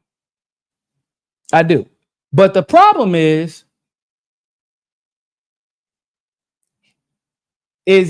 the Crystal and Kyle both, rather, not even, so I don't want to just pretend like it's just Kyle, which is Crystal's literally probably 75% of the problem, because all of a sudden she comes into the picture and the real Slim Shady also shows up. The problem that I have is that it's super easy to be on the right side of this issue now, because not being on the side of Palestine, supporting Netanyahu, supporting Zionism even, is a losing message. It's a losing message if you do not support Palestinians. If you are pro-genocide right now, it looks like like even Trump's own people have criticized his position on Israel. Now, they're probably not going to abandon him or jump ship, but we'll see how that goes. But there are people that are considering voting libertarian that weren't going to vote. They were going to vote for Trump because they didn't want to vote for Biden, but now they're considering voting libertarian because they feel like Trump is at least too acquiescent to Zionism. Trump is pro-Trump. I want to be very clear about that. I don't believe Trump is anybody but pro-Trump and pro-Trump's family. But he's too acquiescent to Zionism. And therefore, people they feel like he's more loyal to them, or he has a shared loyalty. And to be quite frank, there are a lot of conservatives right now who are very, very anti-Israel because of this genocide.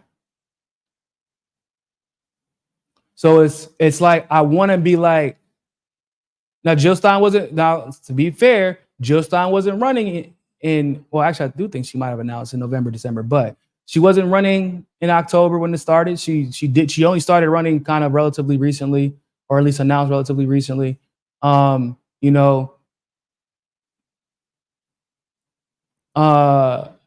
West was a weird situation. I said that from the beginning. I said, I don't know how that's going to go because of the ballot initiatives, because of the effort it would take to get his name on the ballot. And I just didn't see the work being put in there. So like I can't really use that as a barometer, but I can say that based off of everything we've seen over the last 4 years, it's just hard for me to believe because all of the arguments that you've made for Biden haven't changed.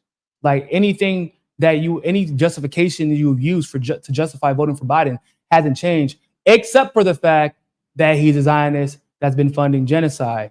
But like, that's not new. He was funding, there were hundreds of Palestinians being killed in the West Bank and in Gaza prior to this. We knew Biden was a Zionist. You knew, Kyle, Biden was a Zionist.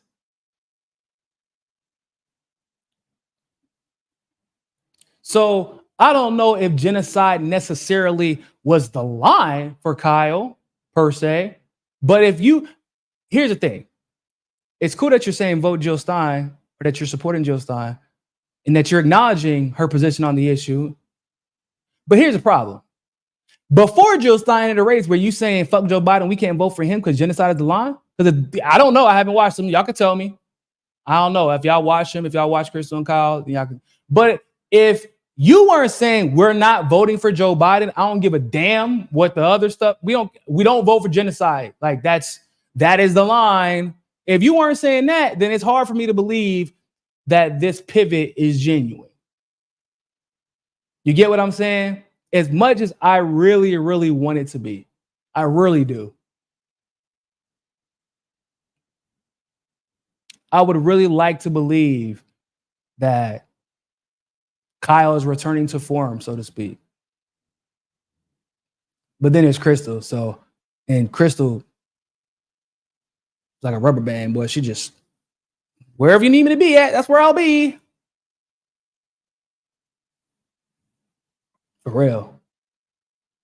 And as long as he's next to Crystal, I don't know what to think about his political analysis, because I feel like damn near all his political analysis basically is just like a verbose version of whatever Crystal says.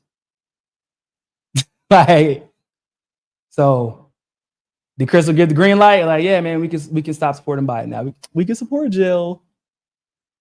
Because I know damn well, bro, I know it won't Kyle, who like was laying next to Crystal in bed one day and was like, babe, this is a hard choice, but I've really been putting a lot of thought into this, and I think it's the right move.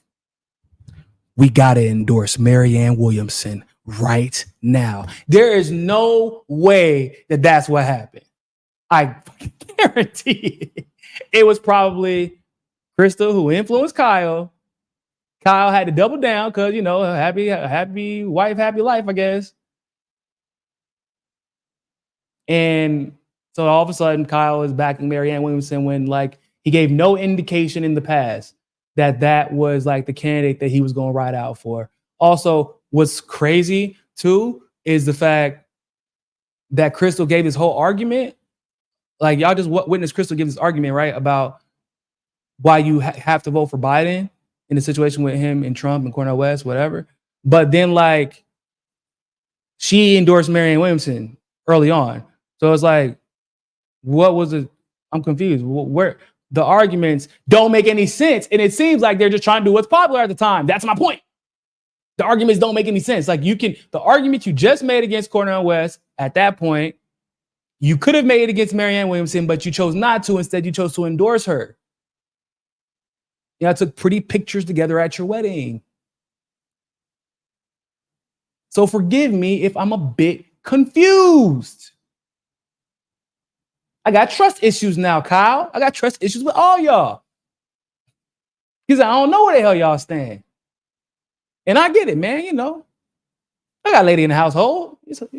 It's hard to argue with your lady, especially on camera. I get it, man.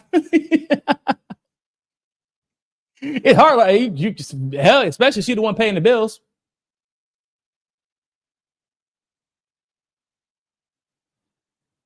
But you know, I hope it's genuine.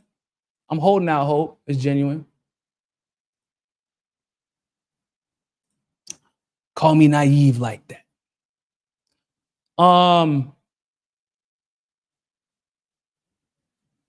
Did y'all see this situation right now with Egypt? Did y'all hear about the situation with Egypt? And basically they just decided, yeah, we're done with Israel. I want to cover this because y'all know I went to Egypt and I actually had to give my take on what's going on in Egypt because there's a lot of conversation specifically regarding Egypt's not unwilling. I don't want to say unwillingness to take Palestinians because that is actually not what was happening. They were taking Palestinians because, and I know this because I literally was there working with some of the Palestinians that they had, Palestinian refugees specifically, that they had already taken in. So it was a little bit more complicated than that. And we'll get into that in a second. But after that assault started in Rafah, something crazy happened. Israel finally decided to stay on its own 2 feet. They finally decided to stop being America's bitch. Egypt joined South Africa in the ICC case against Israel over the Gaza conflict. The Egyptian Ministry of Foreign Affairs announced Egypt's formal joining of South Africa's case against Israel in International Court of Justice. The case accuses Israel of violating its obligations under the Genocide Convention during its conflict with the Gaza Strip. Egypt cited escalating Israeli aggression against Palestinian civilians as the reason for its decision to join the case. Egypt, along with Turkey and Colombia, will request to join South Africa's case against Israel. The ICJ issued an interim ruling in January, finding a plausible risk of genocide in Gaza and ordering Israel to take provisional measures to prevent genocidal acts. The court's final ruling on the genocide case is expected to take several years. Oh, that's shit. But Israel has denied the allegations, saying it acts in accordance with international law in Gaza and has criticized South Africa's case as baseless. So, background, important that you should know. Generally speaking, Egypt does not ever openly go against U.S. interests. And obviously, as we all know, in this situation, Israel is U.S. interests. And truthfully speaking, historically, Egypt, whenever Israel is in Africa causing problems, in Syria causing problems, Lebanon, Iraq, what ends up happening is the United States then pays Egypt, in this particular case, General Sisi, and they end up taking in the refugees. And I know this because I was there. I did not know how many refugees Egypt had taken from conflicts that had been started by Israel and or the United States, usually both in conjunction. I mean, like thousands and tens of thousands of Somali refugees, tens of thousands of Syrian refugees, tens of thousands Sudanese, Iraqi, and of course, obviously, Palestinian. Basically, Egypt has been footing the bill and bearing the brunt of the brunt of the responsibility for the conflicts caused by Israel, the United States, or Western NATO allies. And because General Sisi was effectively put in power, you know, that is the widespread belief, is that he was put in power by the United States. He don't really talk about it. They just get paid off. The refugees move to Egypt. Because that's also what's crazy. They're like, why doesn't anybody take them? Like, no, Egypt actually has been taking Palestinian refugees along with a lot of other refugees. See, now, here's the problem, though. At a certain point, you get kind of tired of getting pushed around, getting bullied. You get tired of other people's problems that they're creating themselves, all of a sudden becoming your problem. And that's, I mean, with the situation with Rafah crossing in general, it's been an issue, right? Whether we're talking about the supplies not being able to get to the location they need to be able to get to, the Palestinians being killed as they're trying to get supplies, the protests, the violent protests, and by violent protests, I mean like literally just a bunch of angry Israelis destroying the aid, attacking the trucks, right? So there's that, but there's also this recent assault in Rafah. Basically, the area that Israel told the citizens of Rafah to evacuate to, Al-Mawabi, if I'm not mistaken. Do you know that there's, first of all, basically there's 500,000 plus, and that's like a modest estimate, 500,000 plus people that are being forced to move. They were forced to move from Rafah, and they couldn't go further west because that's Egypt's border. Rafah crossing is Egypt's border. They had to go up north. The only thing that's between, so when they were forced to move, it's literally water, right? These Palestinians are encased in water. It's the Mediterranean Sea, and then the Egyptian border. Okay, so now if you're Egypt, every single time Israel has said that an area in Gaza is a safe zone, they blow it to hell. They force them to evacuate further south. Generally speaking, further south has meant closer to Egypt and all the way up, obviously, to Gaza. This last time, and everybody thought nobody, okay, let me just rephrase that. Everyone had been told that Rafah was going to be the safest place for anyone and everyone to be, that was a safe zone, and that was considered a safe zone, not like just by happenstance. Israel said it was a safe zone. It says as long as you go there, you'll be fine. Then what do? They conduct. That's why this whole situation was a big deal. That's why even Israel's Western allies were like, bro, y'all gotta chill. Y'all can't do this. That's why the United States was even hesitant to greenlight it, and they tried to come out and pretend like they were against it after, because y'all have made it a big point to say that Rafah is a safe zone. And now you're saying, just kidding. So they forced them to have their backs against the wall with the narrow sea, Mediterranean Sea, Egyptian border. That's all they have, because they can't go back the other way because they'll be bombed. They can't go back south to Rafah, or I guess it would be east technically, but they can't go back to Rafah because they'll be bombed. But if you're Egypt, because Israel's claiming that Al-Mawazi is safe, but every single time Israel has said that, what has happened next? They bomb the area. And there's nowhere else for the Palestinians to go. And General Sisi is now facing pressure from his own people to allow the Palestinians to cross the borders. Rightfully so. So now you don't put Egypt between a rock and a hard place because you put Palestinians between water and the Egyptian border. And that's it. So remember at the beginning, y'all remember, so whenever people like to talk about how there is no genocide going on, first of all, I mean, we can just do this right now. Let's just go ahead and look up the definition of genocide. Let's just hope that it hasn't been changed in the last 2-3 months, because that happens. Like they changed the definition of vaccine out of nowhere. We ain't gonna talk about that. We ain't gonna talk about that. Oh, you know what's crazy? Somebody edited the definition of genocide 5 days ago on Wikipedia. I'm so serious.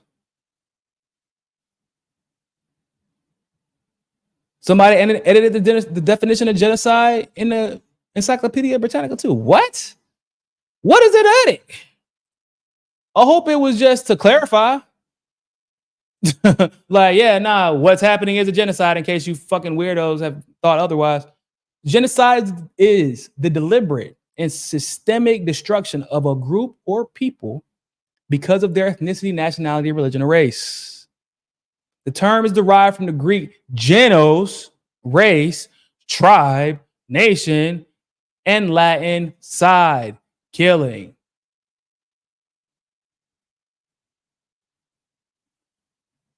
Okay? You get it? We good? All right.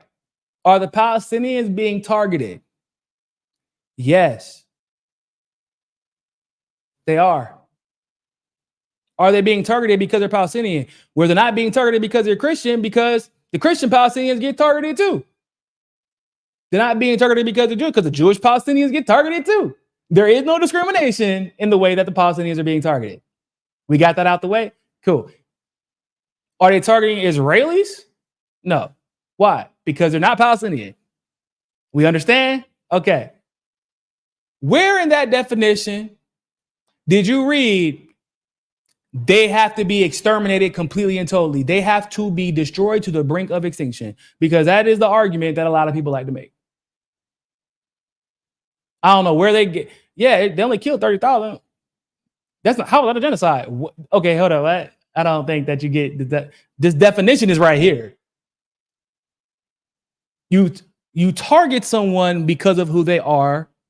And in the case of Israel, at the beginning of this situation, I can't even call it a leaked document because it wasn't even really leaked. But the military intelligence of Israel put together this whole fancy plan where they wanted to transplant 2.5 million Palestinians and put them in Egypt. And they passed this plan over to Egypt, and Egypt said, y'all lost y'all damn mind. This ain't happening. And they were like, but we'll pay you some money. And Egypt was still like, y'all lost y'all damn mind. No, this isn't happening. So to Egypt, at least this is my opinion, my theory rather, what it looks like to Egypt, because they haven't, it's like real questions that should be asked. Why didn't you join this lawsuit sooner? Because I've been to Egypt and I was watching them run the commercials about what's happening over in Palestine. I was kind of surprised. I was there. I'm like, damn, they're saying that they're not letting Palestinian refugees in, but they are. It isn't as open as maybe people would like it to be, but I think there's also genuine structural, like infrastructural reasons for that. Egypt is not the United States. They cannot be overwhelmed by refugees because they can't afford it. They literally cannot afford it. And once that happens, once those refugees cross over to Egypt, they now become Egypt's responsibility, which altruistically would be great, but also just practically speaking, it's not fair to Egypt. It's just not fair to Egypt for every problem that Israel and the United States creates for them to have to deal with. It's just like not fair. So there's that. But because Egypt did not want to participate in this plan to forcibly remove 2.5 million Palestinians and just sit them on the border, on the other side rather of the border of Egypt, it looks like what Israel is doing is calling the Palestinians. They bombed them and said, go south, go south, go south, go south. Everybody knew that meant closer, like Rafah, which is close to Rafah crossing, and that is where the Egyptian border is. So they bomb Rafah now, okay? Which is kind of crazy when you think about it. Because like you're bombing effectively the border of Egypt. And you're bombing a zone that you said was safe. And now I don't know how protected, I don't know enough about that side of the border near Al-Mawasi. Like, I don't know how protected that border is. I bet it's probably not as protected as the Rafah crossing though. I bet they don't have as many, because I do know that a lot of Palestinians crossed and it wasn't through the Rafah crossing. I do know that. So Egypt was probably willing to play ball until because you know there's always somebody who you give them an inch, they take a mile, and that is the definition of Israel. They gave Israel an inch. Israel decided to take a mile. Egypt has been waiting for the United States to rein Israel in. It's not happening. Egypt is not about to make enemies with all the countries that they are currently allied with in some way, form, or fashion, right? They work with Syria. They work with Somalia. They work with Sudan. Like, they work with Palestine. Like, they're not about to make enemies out of everybody. And they're not about to take in 2.5 million people. That's like, bro, that's population of changing. Like, that is crazy.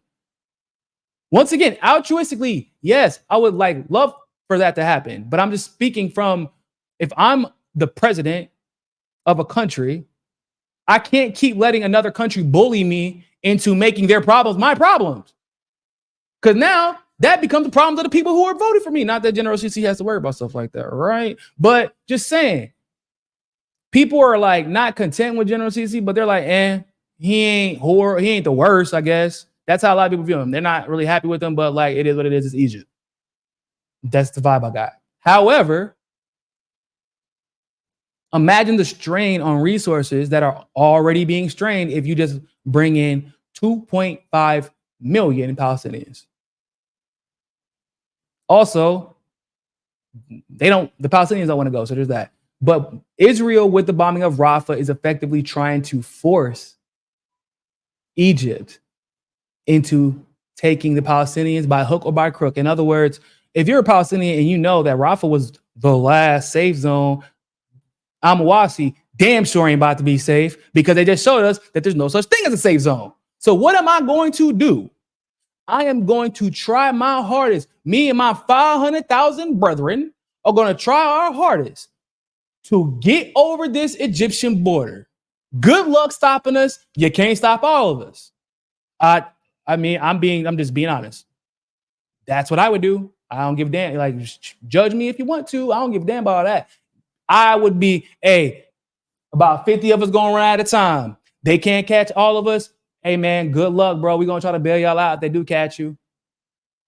But hell, guess what? Even if you're caught, it's better being in an Egyptian jail than being bombed. At least you have some type of hope that you can get out.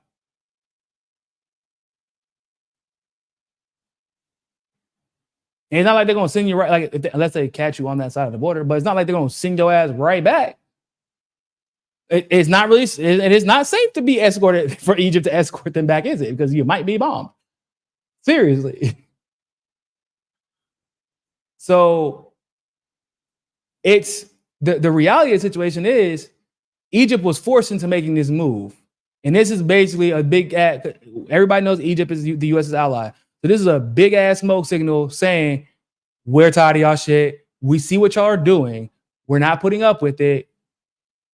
And it will definitely affect relations going forward with all, because it isn't just Egypt is allies with all these other countries that they're working with in accepting refugees. But we know that to a large degree, the United States pays their bills. But this is basically telling the United States, look, man, we got limits, dog. So now what to look for next regarding this whole situation? I would pay attention to Al-Mawasi. I would pay attention to that border. For those of you who are interested to seeing the developments, I would pay attention to the things that are happening at that border. I would pay attention to, the case itself, but more so any exchanges you might read about between General Sisi and Netanyahu, Biden and Sisi. If Biden and the United States start to threaten Egypt with sanctions because of this, because it could actually dramatically shift it could shift the relations in the region significantly. And I can't tell you exactly what could come of it, but I do know that if the U.S. stops paying Egypt, you know how that goes. They're going like, well, look, man, the U.S. don't want to pay us. Hey, Russia, China, come here. Let me talk to you. Let's politic real quick. I would like to parlay with you, sir. And all of a sudden, USD don't spend the same in Egypt like the yuan. All of a sudden, USD don't spend the same in Egypt like the ruble.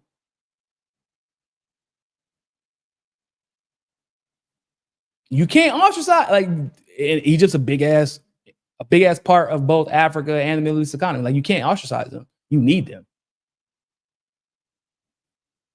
So either if the US threatens to sanction them, that now further opens the door for China and Russian dominance in both the Middle East and Africa, in a prime location, no less.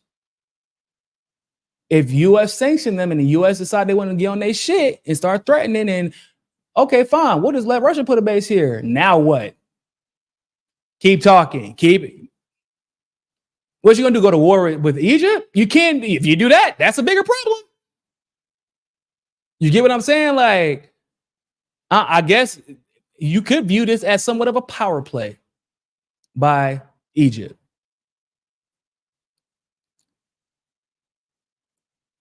This what we're seeing right now, bro. We're like seeing the shape of the, like not literally, but like politically, we're seeing the texture of our political reality change right in front of us. Like, it's happening. We're living it right now. We are living all of it in real time. And if you're not paying attention, you're going to miss it. But you're going to wake up in about a year or so. And I've been saying, and I'm going to keep saying, in about a year or so, the people you thought were in charge are no longer going to be in charge. The countries that were running the world are going to be floundering. It's going, the relationships that we've seen, the people in charge, those who have the power, it's not going to look the same in a year or two. And it's mostly because, man, the U.S. is just stupid, bro. They stupid. They letting Israel ruin. They like, rules-based order was working for them. It wasn't working for us, but it was at least working for the elites. And now it's not even working for them. You get what I'm saying? Like,